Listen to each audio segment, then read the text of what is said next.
Gak terasa bahwa, bukan gak terasa, terasa sih 17 tahun. Ya, 17 tahun kita bersama-sama. Nah apa yang kepingin Tuhan kerjakan buat hidup kita. Di ulang tahun yang ke-17 ini apa yang menjadi keinginan Tuhan. Nah sepanjang hari ini saya telah berdoa, kami semua telah berdoa bahwa memiliki tema ini. Yaitu grow to glorify. Artinya apa? Kita ini bertumbuh pada kemuliaan yang lebih lagi bersama dengan Tuhan. Katakan amin. Tuhan ingin Anda dan saya mengalami pertumbuhan. Makanya sejak tadi pagi saya bilang kalau hari ini kita sudah sebesar ini. Percayalah Tuhan ingin Anda sebesar ini. Kalau Anda sudah sebesar ini percayalah Tuhan ingin Anda sebesar ini. Artinya begini, saudara dan saya tidak ada kata berhenti untuk bertumbuh dalam Tuhan. Saya sebagai hamba Tuhan pun sebagai pendeta, sebagai gembala Anda juga tidak mau berhenti. Saya mau terus bertumbuh. Karakter saya, ketulusan hati, motivasi hati terus dipertajam untuk semakin murni di hadapan Tuhan. Katakan amin. Kita ini belum sempurna, saya tahu. Tapi kita sedang masuk di dalam kesempurnaan. Makanya izinkan firman Allah itu semakin lama mengikis yang namanya kedagingan kita. Sehingga hari ini ketika kita memutuskan untuk hidup benar itu bukan hal yang susah lagi. Dulu berat, meninggalkan kedagingan berat. Tapi lama-kelamaan kok jauh lebih mudah ya. Karena apa? Anda mengambil keputusan untuk lebih lagi bersama dengan Tuhan. Katakan amin. Karena itu saudara ini penting. Ini yang Anda harus tahu. Apa yang membuat Tuhan tertarik dengan hidup kita. Makanya saya sejak tadi pagi sudah menyampaikan ini buat jemaat pagi, siang. Bahwa apa sih yang menarik perhatian Tuhan? Bahwa di dalam kehidupan Anda dan saya, apa yang menarik perhatian Tuhan? Itu apa? Buah. Kekristenan itu harus berbuah. Katakan amin.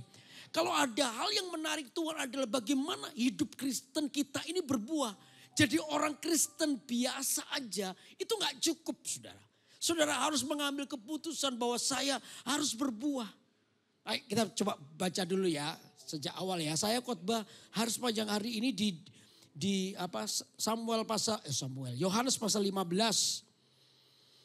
Tadi pagi ibadah pagi saya sampaikan ayat 2 dan 3, lalu jam 10 tadi ayat 3 dan 4, sekarang ayat ke-5. Tapi kita akan baca dulu sejak awal ya supaya Anda tahu kisahnya. Oke? Ya, kita buka ya Samuel lagi. Yohanes belum ngopi saya ini. Yohanes 15 ayat yang pertama dulu kita baca awal ya. Saya belum khotbah, ini pendahuluan dulu. Saya ulangi khotbah tadi pagi. Akulah pokok anggur yang benar dan Bapakulah pengusahanya. Jadi Yesus berkata, aku ini pokok anggur. Bapakku itu pengusahanya. Lalu dikatakan begini, setiap ranting padaku yang tidak berbuah. Jadi dia pokok anggur, ada ranting-ranting yang menancap pada pokok anggur. Ini bicara soal orang-orang Kristen yang percaya bahwa Yesus adalah juru selamat. Mereka menempel kepada Tuhan. Betul gak saudara? Jadi Anda yang percaya bahwa Kristus adalah Tuhan, Anda adalah orang yang menempel seperti ranting. Tapi Alkitab tidak hanya bicara soal ranting yang menempel. Dikatakan yang tidak berbuah itu dipotongnya. Betul gak saudara? Coba baca ya. Setiap ranting padaku yang tidak berbuah diapain? Dipotongnya. Jadi tidak berbuah. Orang Kristen yang tidak berbuah potong. Habis. Tapi yang berbuah dikatakan dan setiap ranting yang berbuah itu apa? Dibersihkannya supaya ia lebih banyak berbuah. Anda tahu nggak dalam hidup Anda, di hidupan saya dan Anda, yang menarik perhatian Tuhan adalah kehidupan yang berbuah. Jadi coba ulangi dengan saya, hidup saya harus berbuah. 2, 3. Ini penting, prinsip ini, kekristenan harus berbuah, oke? Jadi ini penting, harus taruh dalam pikiran dan hati kita, saya harus berbuah, amin. Nah sekarang bagaimana Tuhan itu bisa menarik perhatian atau hidup kita menarik perhatian Tuhan. Hal biasa aja kalau kita lihat bagaimana yang lalu saya pernah khotbah di sini. Natal aja itu datang mengubah kehidupan daripada Maria.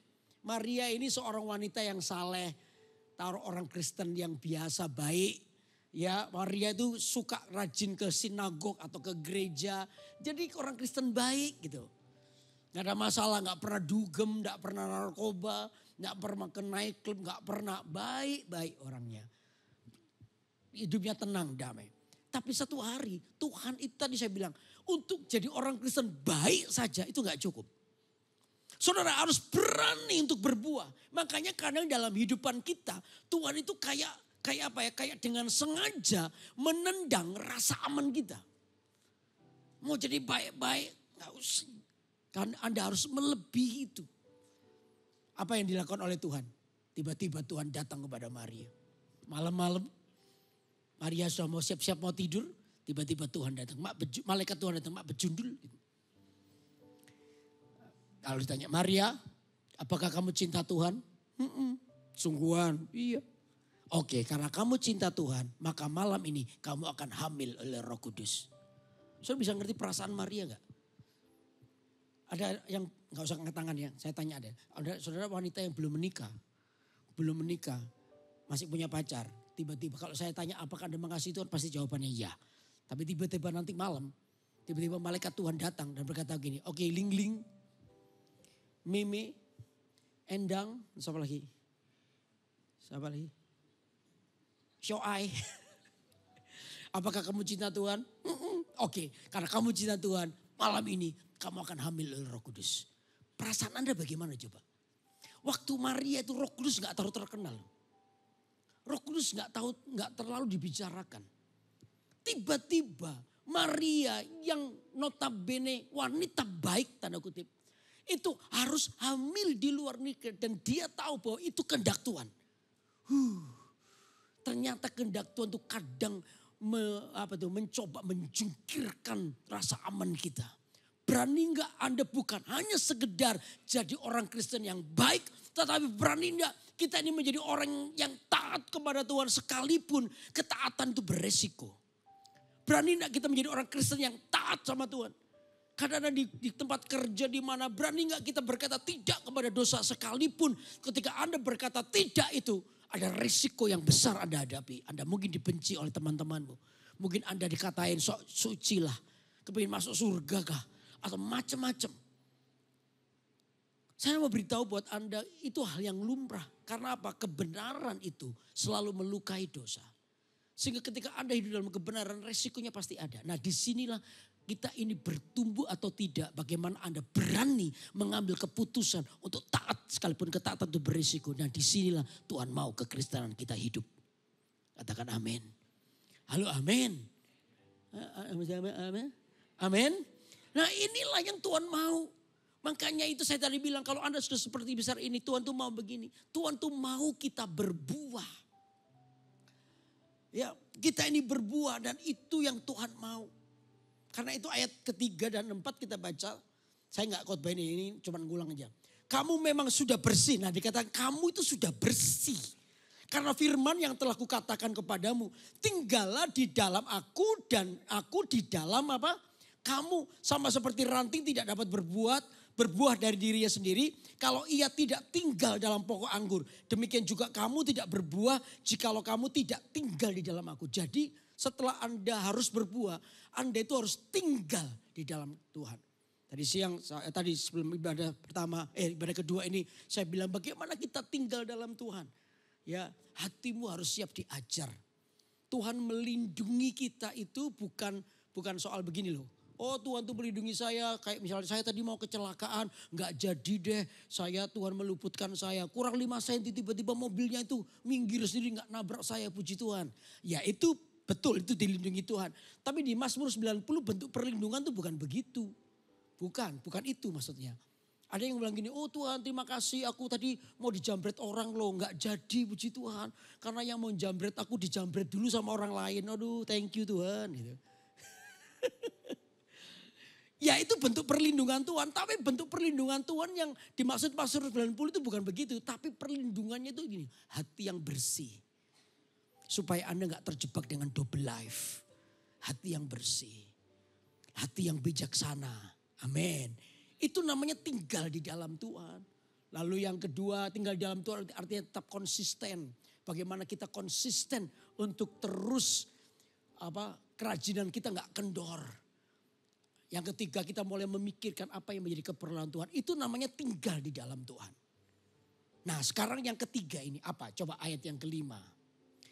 Akulah pokok anggur dan kamulah ranting-rantingnya.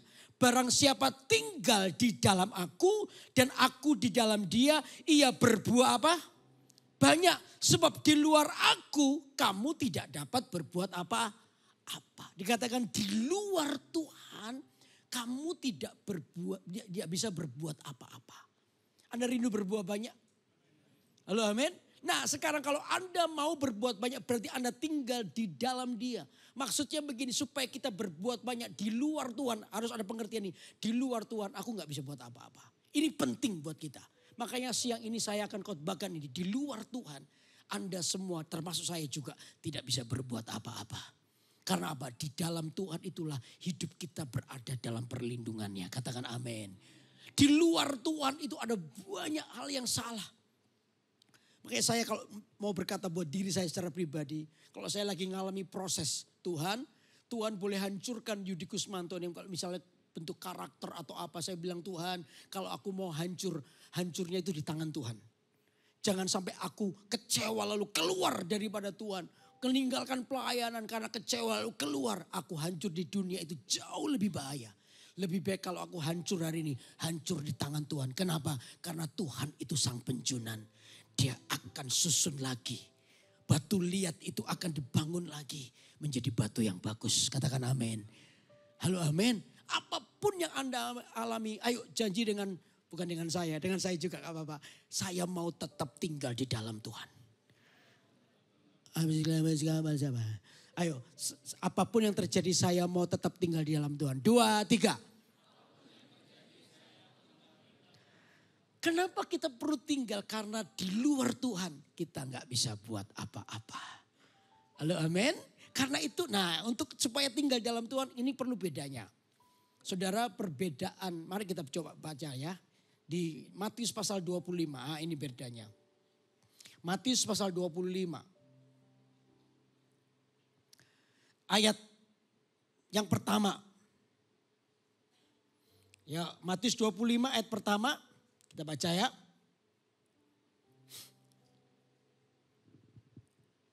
Pada waktu itu hal kerajaan surga seumpama 10 gadis yang mengambil pelitanya dan pergi menyongsong mempelai apa? Laki-laki. Lihat yuk. Ini ada 10 gadis yang tugasnya sama. 10 gadis tugasnya sama. Yaitu apa? Menyongsong mempelai pria. Itu tugasnya. Itu statusnya. Mereka 10 gadis tugasnya menyongsong mempelai pria. Lalu dari 10 gadis itu dibedakan 2 kelompok. Yaitu ini. 5 diantaranya bodoh. Dan 5 apa?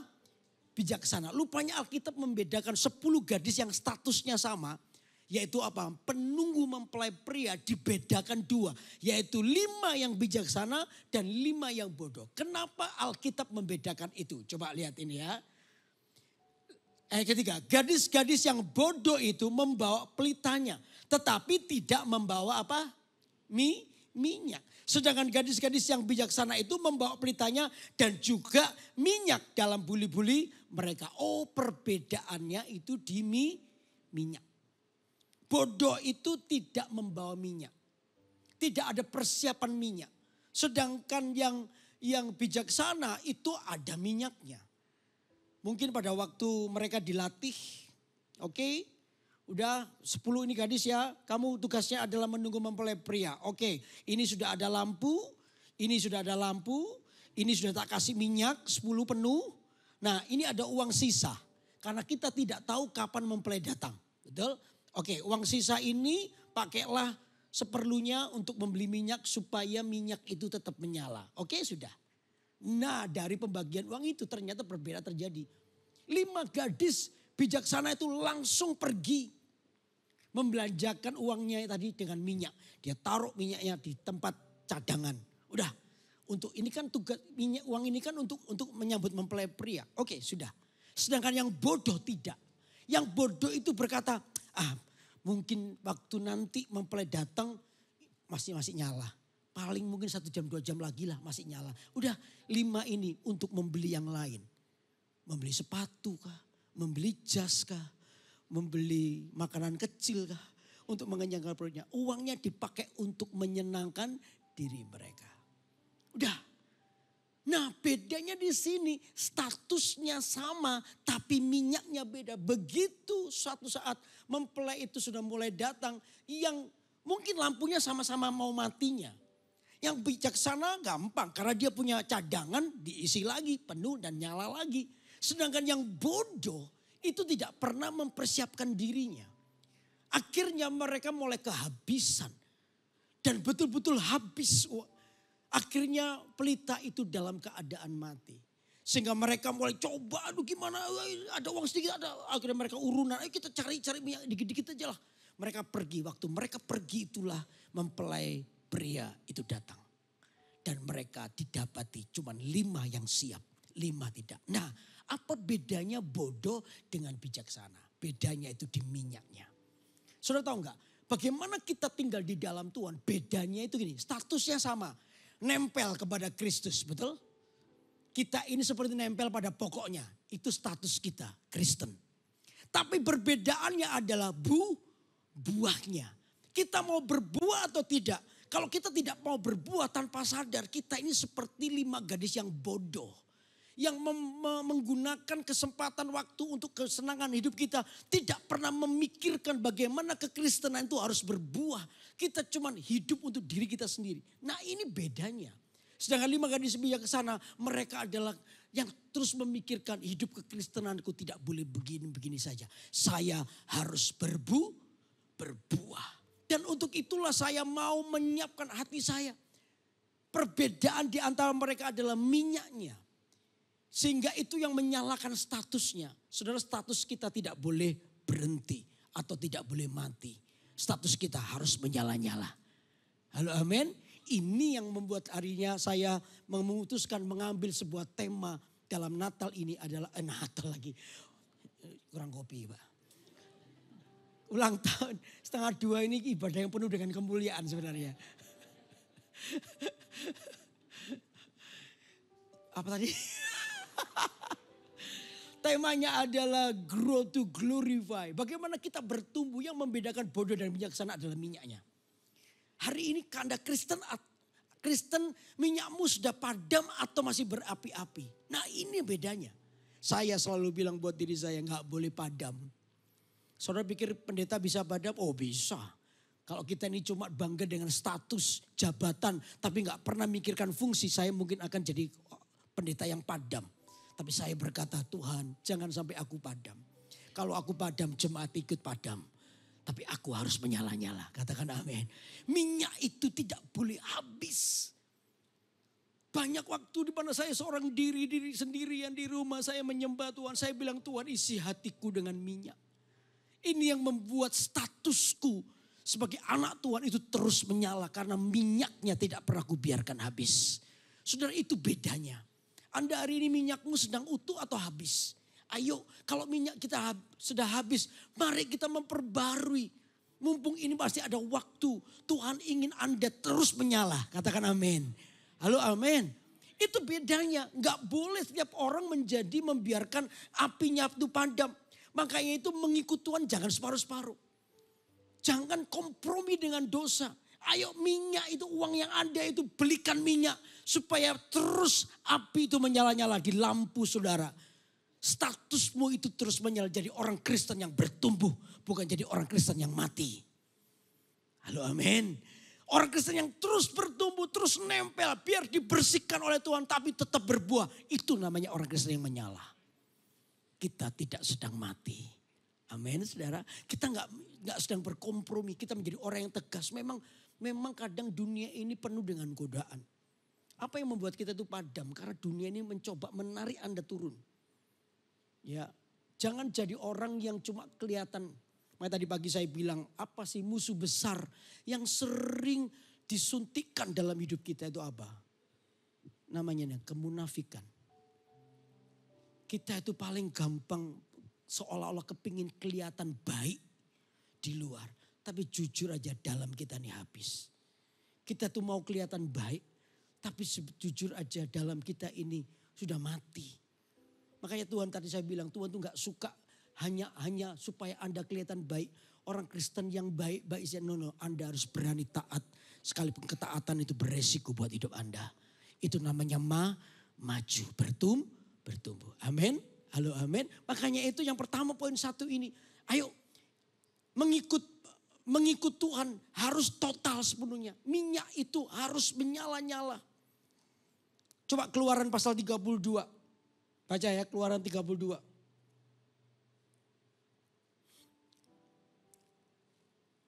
Keluaran 32 ayat 1 sampai dengan 4. Keluaran 32 ayat 1 sampai 4. Nah, lihat ya.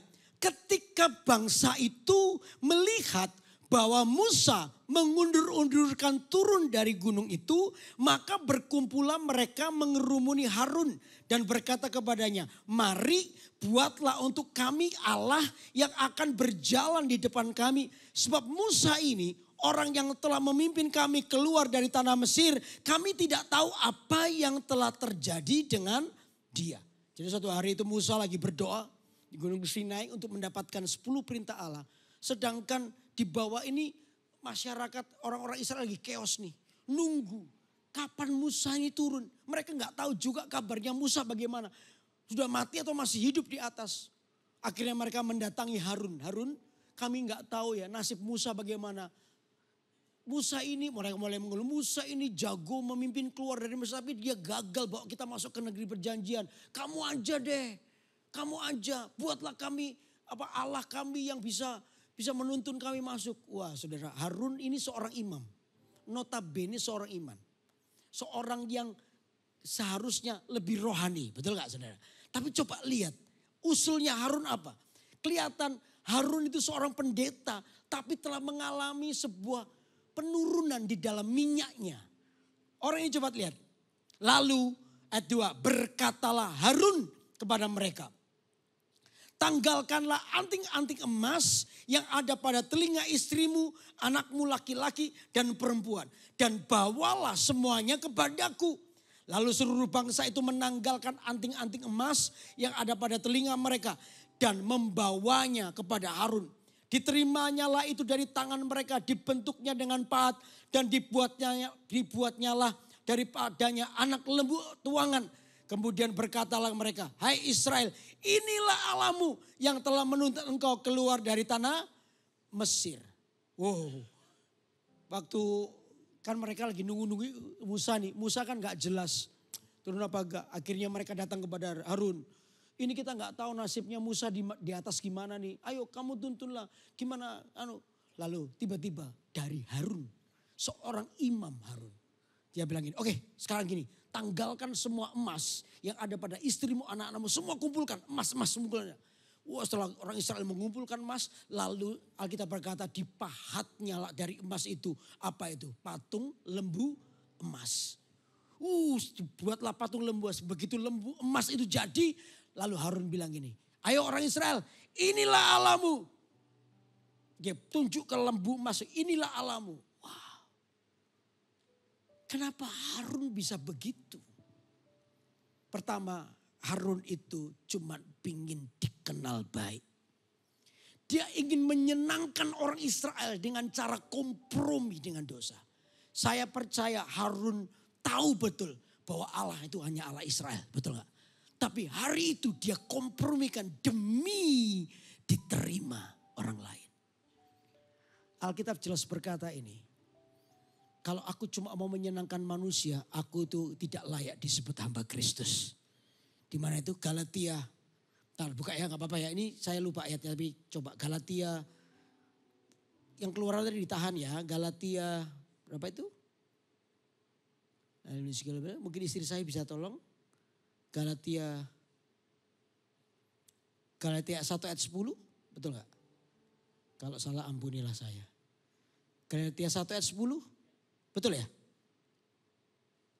Ini betul. Betul. Ayo kita baca sama-sama ya. Baca sama-sama ya. Jadi bagaimana sekarang? Adakah ku cari kesukaan manusia atau kesukaan Allah? Adakah ku coba berkenan kepada manusia? Sekiranya aku masih mau mencoba berkenan kepada manusia, maka aku apa? Bukanlah hamba Kristus. Itu muncul. Apa yang dilakukan oleh Harun? Harun kelihatan sekali. Dia itu orang statusnya hamba Tuhan. Statusnya pendeta. Statusnya imam. Tapi harus sedang kehilangan yang namanya minyak itu. Sehingga kehidupannya kompromi dengan dosa. Dia mencoba. Kalau ini yang sudah terjadi. Begitu minyakmu habis. Begitu minyaknya kau biarkan hilang. Maka muncul satu kerinduan atau keinginan apa? Ingin menyenangkan orang. Itu pasti.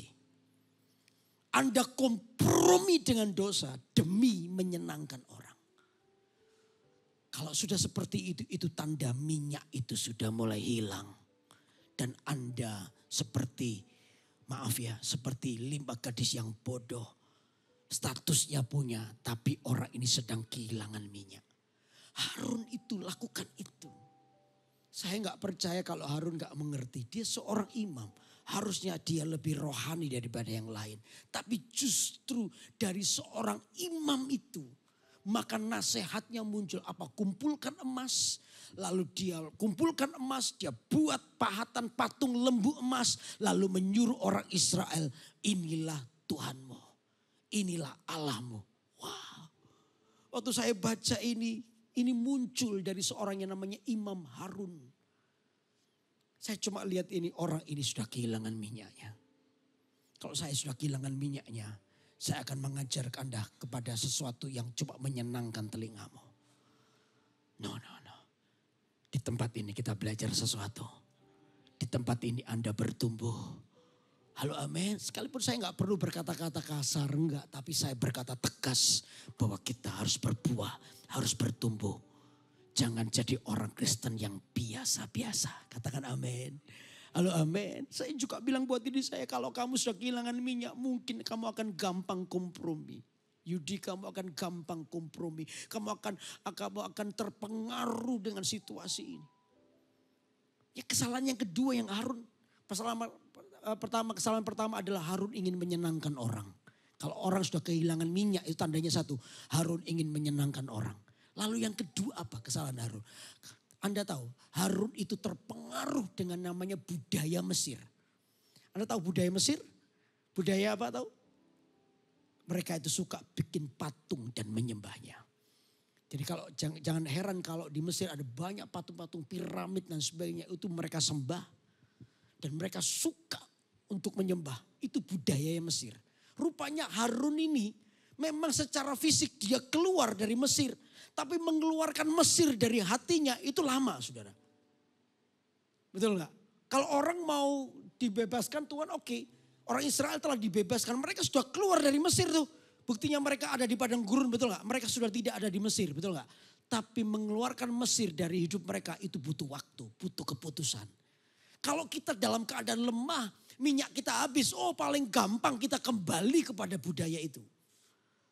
Harun seorang imam. Memang dia posisinya sudah berada di luar Mesir. Tapi hidupnya masih ada di dalam Mesir. Budaya Mesir menguasainya. Makanya tadi pagi saya bilang jangan kecewa. Begitu Anda kecewa, kita semua akan langsung didorong masuk kepada dosa lama kita. Apa yang dulu pernah Allah pisahkan, tiba-tiba Anda kembali ke tempat itu. Karena hati yang kecewa. Hati-hati dengan itu. Budaya itu mempengaruhi. Tiba-tiba tuh Harun bisa berpikir begitu dari mana coba. Kalau orang ini sudah tidak on fire lagi dengan Tuhan, pikirannya selalu begitu.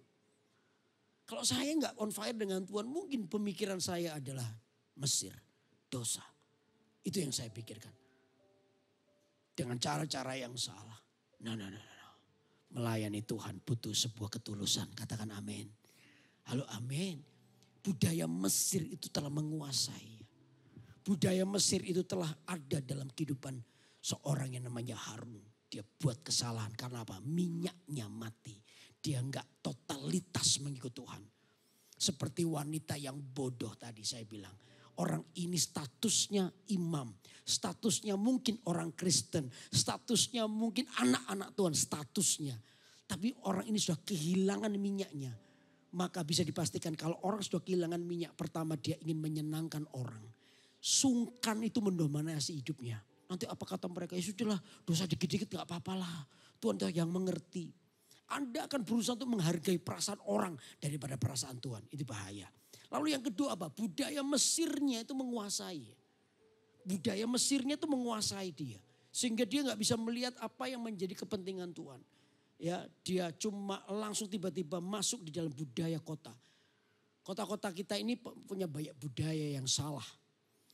Tapi itu menjadi sebuah budaya yang terus kita lakukan. Bahkan kita gak peduli itu menyenangkan Tuhan atau tidak.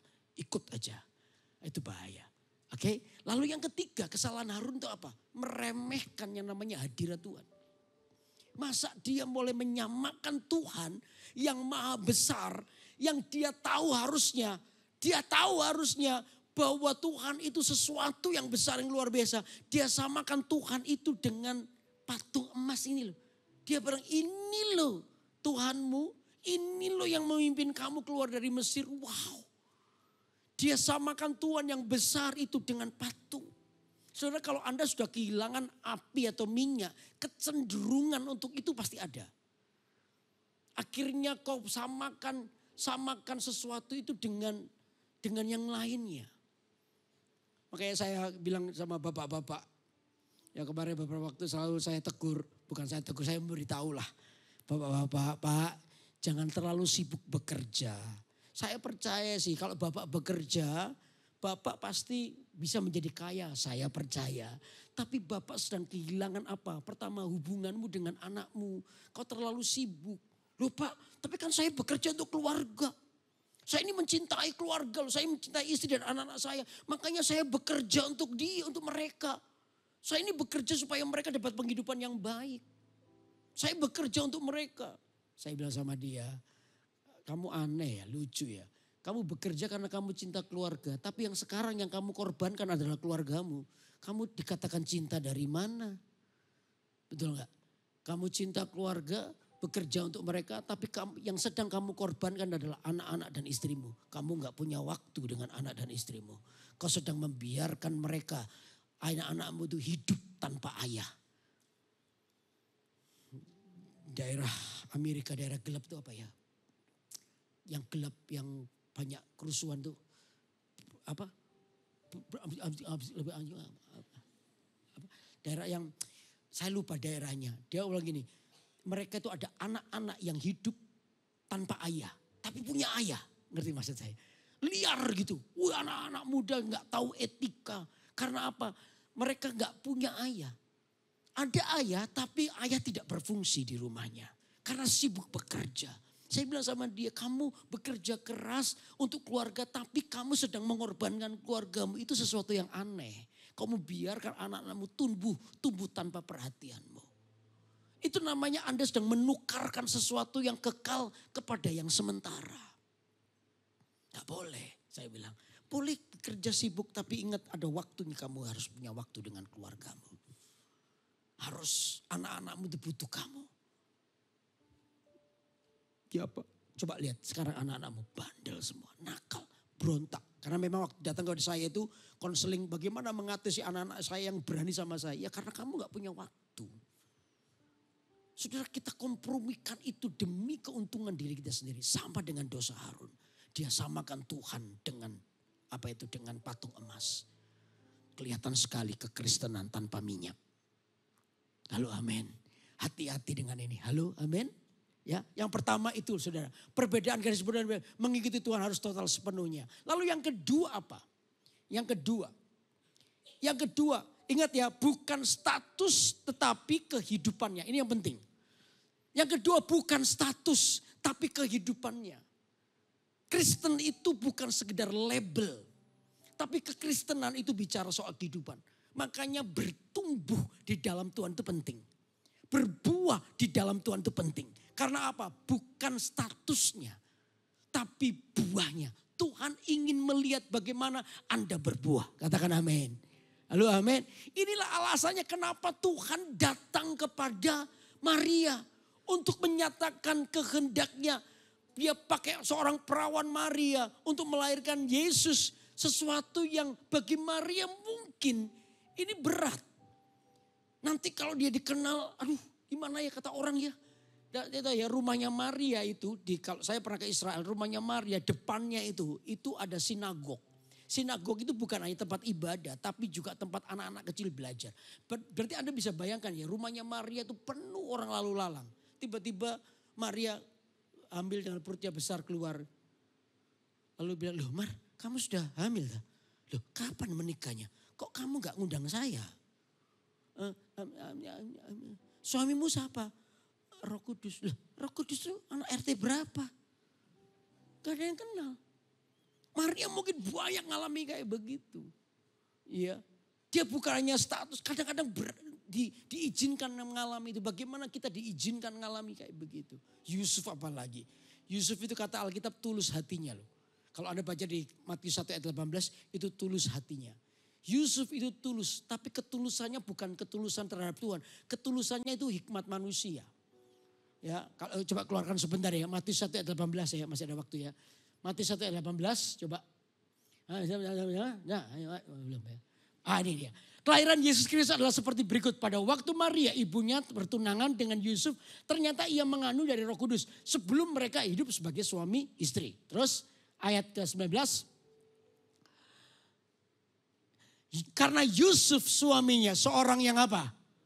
Tulus hati dan tidak mau mencemarkan nama istrinya di muka umum. Terus apa? Ia bermaksud apa? Belum selesai.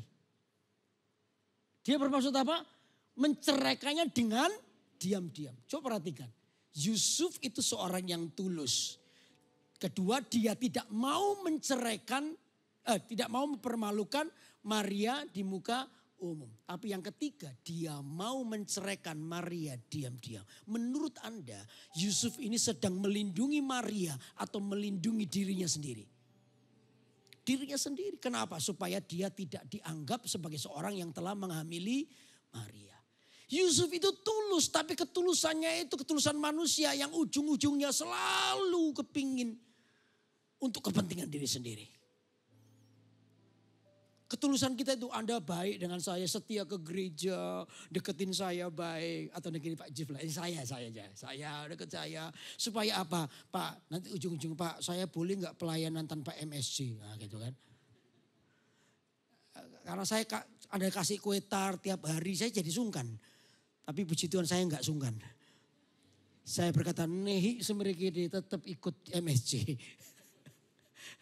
Ketulusan kita itu ujungnya untuk kepentingan diri kita. Yusuf itu melakukan itu supaya dia tidak dituduh sebagai orang yang menghamili Maria. Dia mau lepas tanggung jawab. Ini orang baik loh, orang tulus loh.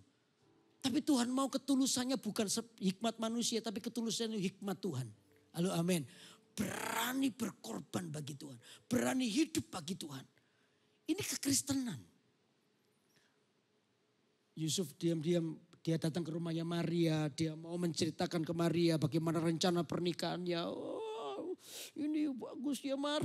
Nanti kita bangun rumah ya di pinggir pantai. Itu dua tingkat ke atas, 3 tingkat ke bawah ya. Nanti kita pestanya pakai tukang foto ini bagus ya Mar. Gini Maria cuma diam. Terus Yusuf, Mar aku ini ngomong cerita excited ini kenapa kamu diam? Maria nangis. Loh kenapa kamu nangis? Kamu tidak bahagia kamu menikah dengan aku? Enggak. Loh terus kenapa? Yusuf, sup. Ya namanya Yusuf. Kan gak enak, sup. Gitu. Kenapa Mar? Aku hamil. Hah? Kamu hamil? Loh kok bisa? Aku belum ngapa-ngapain kamu loh. Kok bisa kamu hamil? Kamu selingkuh ya? Yusufnya mulai panas tuh. Siapa yang selingkuh? Aku ini jaga kekudusan sama kamu loh pacaran. Aku tidak pernah kiss kamu aja gak pernah loh. Aku ini jaga kekudusan. Kenapa kamu sekarang sudah hamil? Siapa yang menghamili kamu? Siapa? Roh Kudus.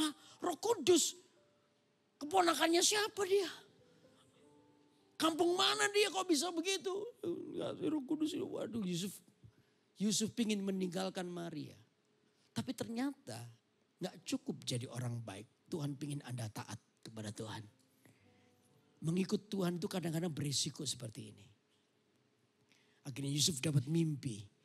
Dan lewat itu akhirnya dia mengambil keputusan untuk menikahi Maria. Dengan semua resikonya. Oh, ini bukan sekedar status. Tapi Anda berani hidup bagi Tuhan. Gak ada yang amin. Halo amin. Ini namanya berbuah. Anda mau hidup bagi Tuhan. Amin saudara. Halo amin. Jadi kalau hari ini Anda belajar ini, kekristenan itu bukan hanya sekedar jadi orang Kristen baik gak cukup. Anda harus berani taat. Sekalipun ketaatan berisiko, Anda harus berani bertumbuh dalam Tuhan. Itu kekristenan, itu minyaknya ada dalam hidup kita. Amin saudara. Oke yang ketiga, yang terakhir, yang ketiga. Yang ketiga, terus berjaga-jaga. Ya, terus berjaga-jaga. 5 gadis bijaksana itu terus berjaga-jaga. Dia nggak tahu kapan mempelai itu datang. Dia biarkan terus tapi dia sudah ada persediaan minyak. Itu bicara soal berjaga-jaga. Ya sampai waktunya minyak itu habis, mempelai belum datang. Dia tenang karena apa? Dia terus ngisi lampu itu dengan minyaknya. Dia berjaga-jaga. Sikap berjaga-jaga itu penting. Karena berjaga-jaga, sikap berjaga-jaga itu mengalahkan semua tipu daya setan. Tahu gak saudara, orang Amalek itu dengan orang Israel, kata Alkitab, dia selalu mengalahkan orang yang bagian yang belakang yang lemah. Orang lemah di belakang itu barisan Israel capek, gak jaga-jaga, itu yang dipukul sama iblis, sama orang Amalek terlebih dahulu. Karena apa? Mereka termasuk orang yang tidak siap-siap. Mereka itu perangnya begitu. Jadi mereka kayak barisan itu ya, orang Israel itu. Ya barisan di depan masih siap-siap, yang di belakang itu merasa di belakang lebih aman. Karena kan musuh datang dari depan, yang perang depan, yang belakang itu santai. Tapi tiba-tiba mereka gak tahu orang Amalek itu menyerang selalu dari belakang. Tidak berjaga-jaga akhirnya dibunuh. Dibunuh dulu mereka yang tidak siap. Kegagalan kita itu karena begitu. Kita gak pernah berjaga-jaga. Kadang-kadang Amalek menghancurkan hidup kita. Tapi apa itu 5 gadis yang bijaksana, dia siap-siap. Berjaga-jaga. Orang yang sombong itu gagal berjaga-jaga. Orang yang sombong itu selalu gampang dikalahkan karena apa? Tidak pernah siap. Seorang petinju yang luar biasa aja bisa gagal. Karena apa? Dia meremehkan lawannya. Oh dia seorang yang jago. Bang KO gitu. Tapi suatu saat dia meremehkan lawannya. Justru lawan yang dianggap ayam sayur itu justru membuat dia KO. Karena apa? Tidak berjaga-jaga. Ayo dengar saya baik-baik. Jemaat, kalau Anda ingin berbuah, Anda harus berjaga-jaga. Katakan amin. Berjaga-jaga adalah bagian daripada harus dilakukan. Seperti wanita yang bijaksana, dia berjaga-jaga. 3 hal hari ini. Bagaimana arti kata tadi, di luar Tuhan tidak dapat berbuat apa-apa. Yang pertama apa? Mengikuti Tuhan harus total sepenuhnya. Yang kedua apa? Bukan status tetapi kehidupannya. Yang ketiga apa? Terus berjaga-jaga. 3 prinsip ini yang membuatmu akan tetap kuat dan menghasilkan buah pada waktunya. Beri tepuk tangan buat Allah yang besar. Haleluya, mari kita bangkit berdiri sama-sama.